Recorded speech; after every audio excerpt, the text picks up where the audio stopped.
Hello everyone, good morning. Welcome to this video. And today I'm going to teach you civics, and the name of the chapter is Institutional Representation of Democracy. Before starting the video, I would like to ensure that everyone is watching the videos which was uploaded previously, क्योंकि previously upload किया गया है बेटा. All the videos are important for understanding, to understand the chapters. जो भी videos आपको भेजे जा रहे हैं वो सभी important है. Keep watching the videos. So let us start the chapter.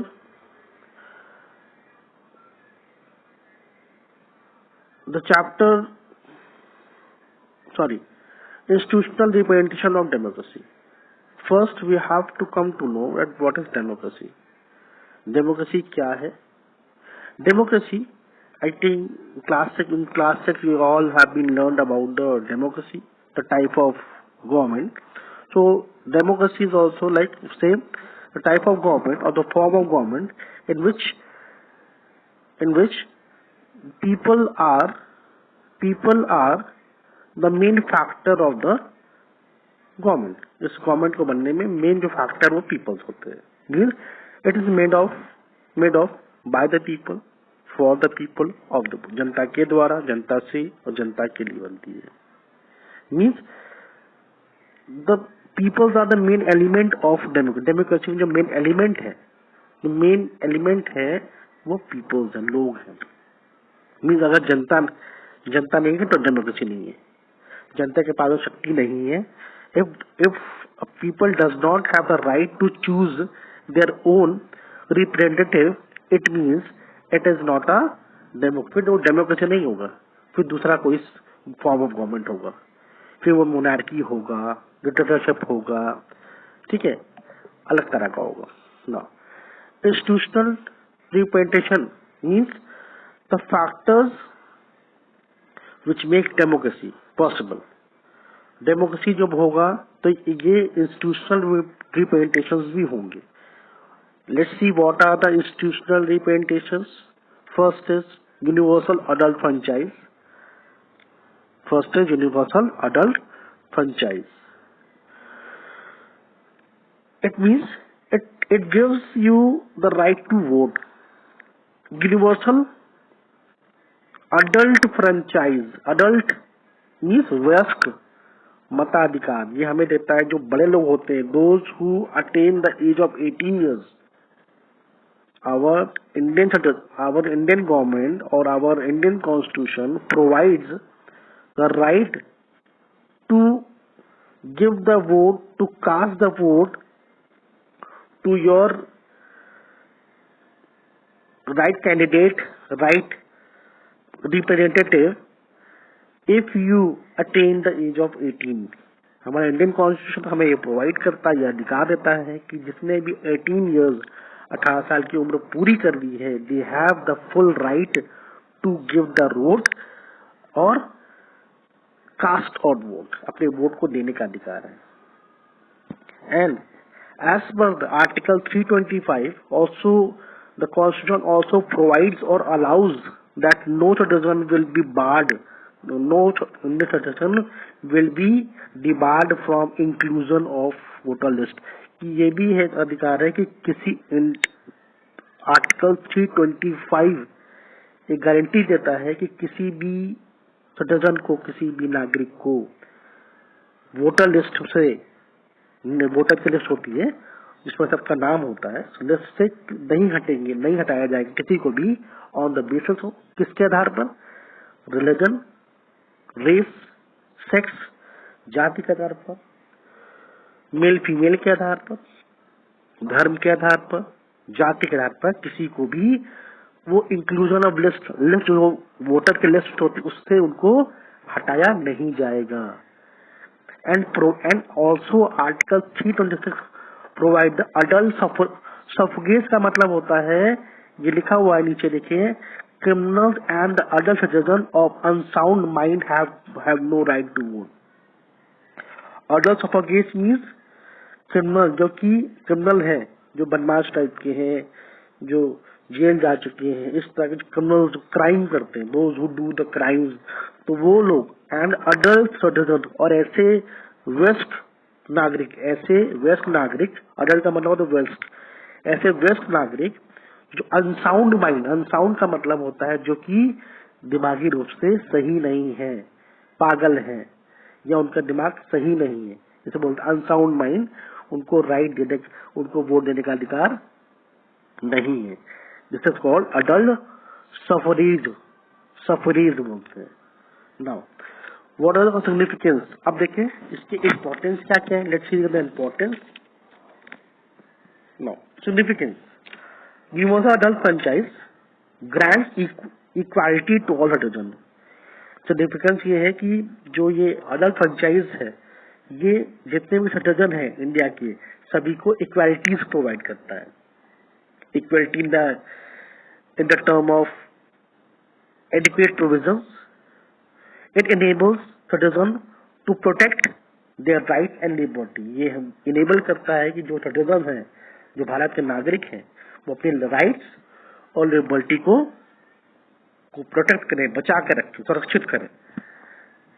Rights क्या मिलते हैं, हमें राइट मिलता है कि हम अपने अपने मन चाहे नेता को वोट हम दे सकते हैं, हमें ये अधिकार है, हम आजाद हैं, लिबर्टी है, लिबर्टी अधिकार, सॉरी आजादी, हमें आजादी है, किसी को भी वोट दें। I am not bounded, we are not bounded, हम बाउंड नहीं है, जिसको भी चाहेंगे दे सकते हैं। तो adult franchise ensure the right and liberty of the Indian citizen.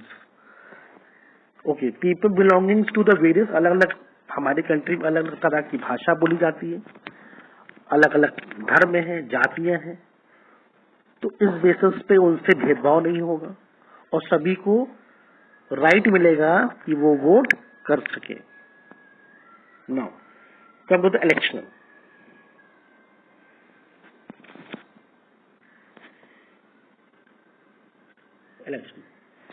Election plays a vital role और important role in formation of government. किसी भी सरकार को बनाने में या उसको एस्टेब्लिश करने में इलेक्शन का बहुत बड़ा योगदान है। पहले जाने होता क्या है। Election is a process to choose our right representative. वो प्रोसेस है कि हम अपने प्रतिनिधि को चुनते हैं, अपने नेता को चुनते हैं और फिर भी सरकार बनती है। And this election is possible in democratic, जो डेमोक्रेटिक सिस्टम होगा, जिस राज्य में डेमोक्रेसी होगी, it is possible only there, ये वही पॉसिबल है और कहीं पॉसिबल नहीं है। So election plays a significant role in the formation of the government और the formation of the democratic government. लिखा हुआ democratic government. It is the contest between the various political party. ये political parties में, तो political parties में ये contest, contest का मतलब होता है प्रतियोगिता, प्रतियोगिता, प्रतिद्वंदता, आपस में एक प्रतियोगिता होती है कि which political party wins the election, which party will form the government, and the political party who secure the maximum seats, जिस पॉलिटिकल पार्टी को ज्यादा से ज्यादा सीट पूरे देश में जीतने को मिलती है, दैट पार्टी मेक्स गवर्नमेंट, वो government, that party form the government, government को फॉर्म करती है। In democracy election takes, in democracy system में इलेक्शन लिखा हुआ है, in democracy system election take place periodically. Periodically का मतलब होता है समय समय पर, जो समय होता है, जैसे 5 इयर्स होता है, तो 5 इयर्स के अपने समय पर वो इलेक्शन होते हैं। But sometimes it happens before it's tenure. कभी इलेक्शन जो है वो 5 साल से पहले भी हो जाते हैं। Now one more thing, who conduct, अब ये क्वेश्चन आता है कंडक्ट कौन कराता है, इसको कराता कौन है, लिखा हुआ है यहाँ पर। Come to this second para, the election commission of India is responsible for conducting free and fair election. जो इलेक्शन कमीशन होते से बोलते हैं निर्वाचन आयोग या चुनाव आयोग बोलते हैं। It's like a commission, it's a independent body है ये, it's a independent body and this commission is responsible for the free and fair. Free means बिना किसी पैसे की और बिना किसी गड़बड़ी के वो निष्पक्ष साफ, कोई इसमें धांधली नहीं होगी, इसमें कोई फर्जी नहीं होगा, वोट नहीं पड़ेंगे, कोई उसमें धोखे से वोट नहीं पड़ेंगे, ऐसा कुछ नहीं होगा, मतलब फेयर इलेक्शन होगा। और इसमें तीन इसमें अधिकारी होते हैं, ऑफिसर होते हैं। पहला होता है, first is the chief election commissioner, जिसे बोलते हैं मुख्य निर्वाचन आयुक्त, चीफ इलेक्शन कमिश्नर। और इसके नीचे दो होते हैं जिसका नाम होता है इलेक्शन कमिश्नर, जिसे बोलते हैं चुनाव आयुक्त या निर्वाचन आयुक्त। Now third type of election. Election are three types. First is general election, mid term election and third is by-election, mid-term. So first we come to know what is general election. इसे हिंदी में बोलते हैं आम चुनाव बोलते हैं। क्या बोलते हैं? आम चुनाव। जितने भी इलेक्शन होते हैं आप सुनने में आता है कि आपकी चुनाव होने वाला 2022 में या आपकी चुनाव हुआ था। This is all our general election, आम चुनाव। This type of election has after the expiry, जैसे 5 इयर्स होता है, टर्म होता है, जब 5 इयर्स का टर्म जो है जब फिनिश हो जाता है, व्हेन इट एक्सपायर्स, जब भी खत्म हो जाता है, तो after finishing the 5 term of 5 years the general election took place. तो उसके 5 साल के बाद जो चुनाव होता है उसे बोलते हैं जनरल इलेक्शन, मीन्स आम चुनाव। These are held at a regular interval of 5, ये हर 5 साल पे एक बार होता है, इसे बोलते हैं general election. Mid term elections are those elections which are held on the consequences of dissolution of Lok Sabha और राज्यसभा और लोकसभा में कोई गड़बड़ी होती है, लोकसभा राज्यसभा भंग हो जाती है, बर्खास्त हो जाती है, फिनिश हो जाती है, तो ऐसे में मिड टर्म इलेक्शन करते हैं। And mid term election took place before completion of 5 years. 5 साल खत्म होने से पहले, 5 साल खत्म होने से पहले जो इलेक्शन बीच में होते हैं, जैसे 5 साल पूरा नहीं हुआ, सरकार गिर गई। अब सरकार जब गिर गई तो सरकार दोबारा दूसरी बननी है। तो सरकार दूसरी बननी है, that's need to make a new government, then it requires election and this election is called mid-term election। इसे बोलते हैं mid-term election, means an election which held between or before the expiry of the tenure or term of 5 years is called mid-term। ये जो बीच में होते हैं, अपने term पूरे नहीं होने से पहले हो जाते हैं। Bye-election, if the representative died, अगर हमारा जो नेता है अगर वो मर जाता है, डेथ हो जाती है उसकी, तो द वैकेंसी वेकेट, तो क्या होता है वो जगह खाली हो जाती है, उस एरिया की, उस कॉन्स्टिट्यूएंसी की जगह खाली हो जाती है। To fill up the seat there will be a type of election called a by election, से बोलते हैं बाय इलेक्शन। जब कोई नेता की डेथ हो जाती है और वो उसकी जगह खाली हो जाती है तो उसको फिल करने के लिए इलेक्शन होते से बोलते हैं बाय इलेक्शन। नाउ और समटाइम कुछ और तरीकों, कभी कभी सीटें खाली हो जाती है, जैसे कुछ और रीजन होते हैं जो खाली जाते हैं, तो वहां पर भी इसे बोलते हैं बाय इलेक्शन कराए जाते हैं। Now election procedure in every country a specific procedure of to conduct election। हर एक कंट्री में इलेक्शन कराने के अलग अलग प्रोसीजर है, अलग अलग तरीके हैं। Election procedure means the process to conduct the election कराने के तरीके क्या है। पहला है यहाँ पर fixation of election constituencies. Fixation का मतलब यहाँ पर है बाउंड्रीज को फिक्स करना, कि किस कॉन्स्टिट्यूएंसीज होती है। Constituencies are the area constituencies are the area belongs to the election, जो कि इलेक्शन से बिलोंग करती है, जहाँ जिसे हिंदी में चुनावी क्षेत्र बोलते हैं, जहाँ से चुनाव लड़ा जाएगा, उसे बोलते हैं constituencies. For the purpose of the election, तो होता क्या है, तो जो इलेक्शन कमीशन होता है वो कॉन्स्टिट्यूएंसीज डिपेंड करता बनाता है, and these constituencies are made up of sorry it is made on the basis of the population. ये पॉपुलेशन में बनती है, जैसे किसी जगह की पॉपुलेशन इतनी ज्यादा है तो वहां पर कॉन्स्टिट्यूएंसी अलग से बन गई। नाउ तो पहले क्या बनती, कॉन्स्टिट्यूएंसी की किस किस जगह से चुनाव लड़े जाएंगे, वो जगह डिक्लेयर होती है कि ये जगह से चुनाव होंगे, यहाँ पर चुनाव होंगे, इस एरिया के चुनाव होंगे। नाउ ए के बाद B is preparation of the electoral roll. Electoral का रोल है, जो चुनाव होने हैं, जो उसकी कमीशन है, वो कमीशन के क्या क्या रोल है, क्या क्या करेगा वो। Preparation of electoral roll is the second. अब इसके बाद चुनावी क्षेत्र कंफर्म हो गया कि चुनाव कहाँ कहाँ होगा। अब ये है सेकेंड फेज जो है इज द इलेक्टोरल प्रोसेस। ये काम क्या क्या करेगा देखें। Article 325 of Indian constitution provide for preparing the general election role.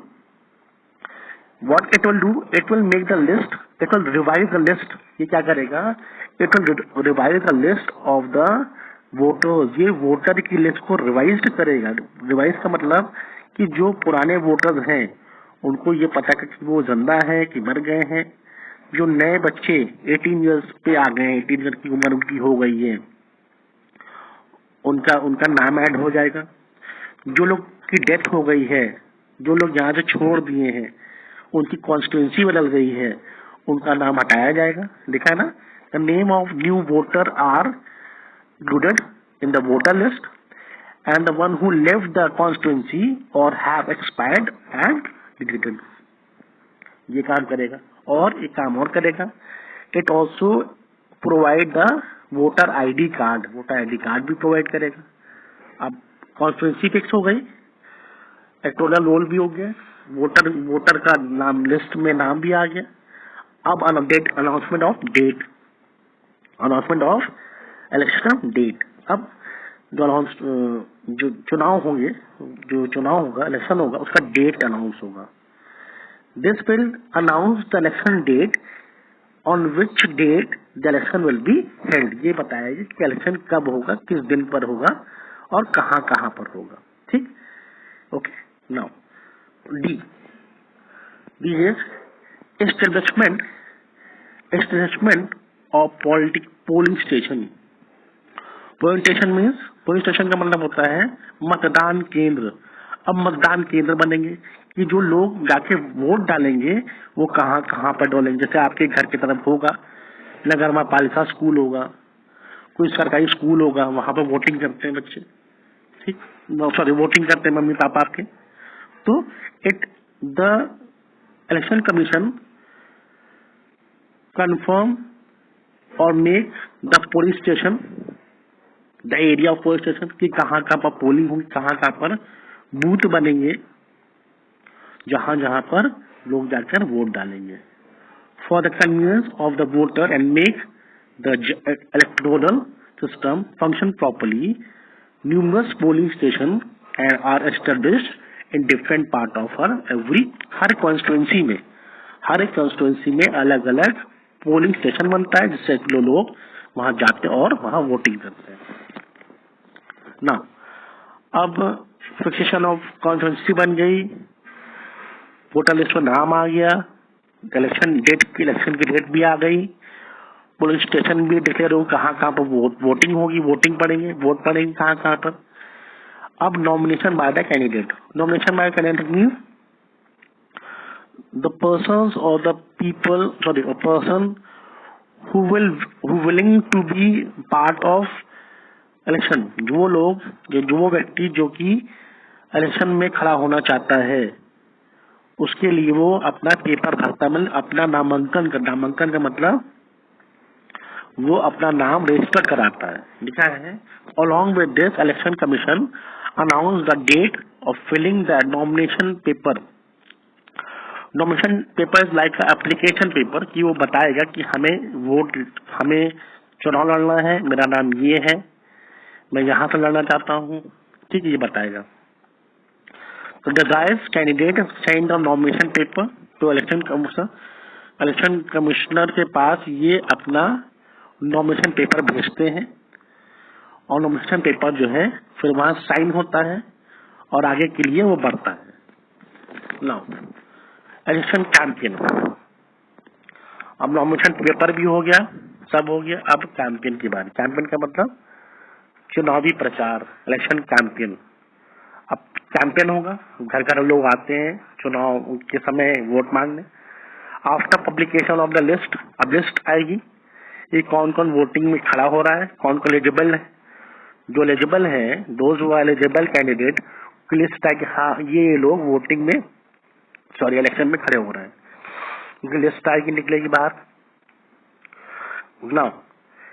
अब इसके बाद जो पॉलिटिकल पार्टीज होंगी और जो इंडिपेंडेंट पार्टीज होंगी वो विग्रस मतलब वो बहुत ध्यान से मन लगाकर एकदम अपने एरियाज में वो जाएंगे और क्या करेंगे, प्रचार करेंगे। They go to the various their constituency, अपनी कॉन्स्टिट्यूशन में जाएंगे और प्रचार करेंगे।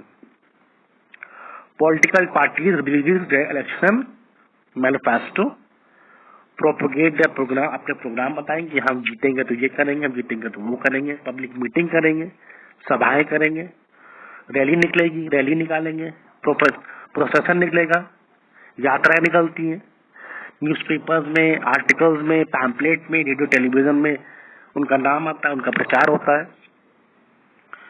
Then polling. सेकेंड,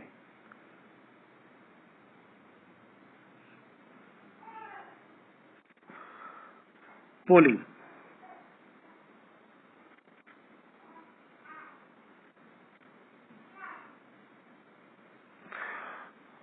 पोलिंग, अब जिस दिन वोट पड़ता है on the day election day, a public holiday is declared. जिस दिन पोलिंग होती, जिस दिन वोट पड़ते हैं, that day declared as a holiday, क्योंकि उस दिन गवर्नमेंट ये कहती है कि the voter can exercise their franchise, जो लोग हैं अपने वोट का इस्तेमाल कर पाए।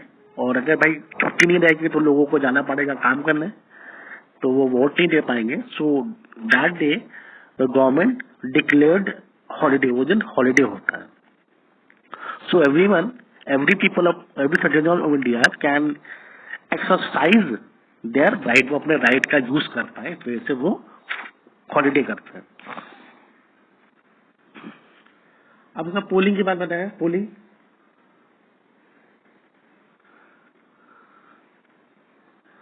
ना पोलिंग, अब ये उस दिन on the basis of the name, on the basis of the name included in the electoral role, सबके नाम होते हैं उसमें, और ईवीएम मशीन होती है, उसमें पॉलिटिकल पार्टीज के नाम होते हैं, सॉरी नेम ऑफ कैंडिडेट होता है, नेम ऑफ पॉलिटिकल पार्टी जिस पार्टी से जुड़ा है उसका नाम होता है, और उसका क्या होता है, चुनाव चिन्ह जिसे बोलते हैं सिंबल ऑफ द सिंबल होता है।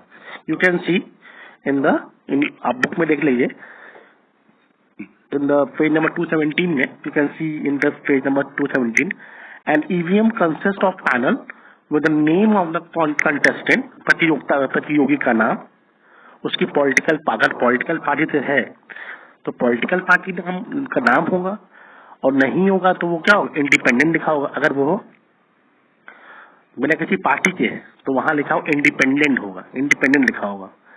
अब voter press the button, voter जाते हैं, जिसको भी उसमें चुनना होता है, जिसको भी उसको वोट देना होता है, उस बटन के उसके आगे बटन होता है, उस बटन को दाबते हैं वो, ठीक है, which along side prefer party cast his और हर वोट, और जब बटन को दाबता है तो वो जो है वोट वहां पर चला जाता है, उसको उस कैंडिडेट को वोट मिलता है। अब वोट के बाद क्या होता है, काउंटिंग ऑफ वोट। वोटिंग नहीं, काउंटिंग होगी। काउंटिंग मीन्स, काउंटिंग क्या होगा, काउंटिंग में क्या होता है, आफ्टर द पोलिंग, जब पोलिंग ओवर हो जाएगा, पूरा बैलेट जो भी ईवीएम मशीन होती है वो जाती है, तो पूरा वो सील होके पैक होके पूरा जाता है। जो रिटर्निंग ऑफिसर होता है, जो पूरा लेकर आता है और लेके जाता है, वो पूरा लेके जाता है, उसको जमा करता है ना। अब उसकी गिनती होती है। क्या होता है? Counting of votes. एक एरिया होता है कि इस डेट को आज गिनती होगी, कहते हैं मतगणना होगी, मतों की गणना होगी, वोट की काउंटिंग होगी। Then after counting the last stage is declaration of result. Result means नतीजा, क्या रिजल्ट आने वाला है। After counting of voters is over, returning officer declare the candidate और the party getting the maximum number of the votes as the winner. और फिर वो ये बताते हैं, जब ये वो पोलिंग हो जाता है और सब रिजल्ट आता है, रिजल्ट में बताते हैं कि विच पार्टी विंस, या किस कैंडिडेट को मैक्सिमम वोट मिले हैं, मैक्सिमम नंबर ऑफ वोट मिला है, कौन जीत रहा है, कौन हारता है। और जो जीतने वाला होता है, फिर जो ऑफिसर होते हैं, रिटर्निंग ऑफिसर होते हैं, वो उसको सर्टिफिकेट देते हैं that you have been successful, आप जो है आपने इस चुनाव को जीता है। Now from here I am going to stop the video. If you are having any problem regarding understanding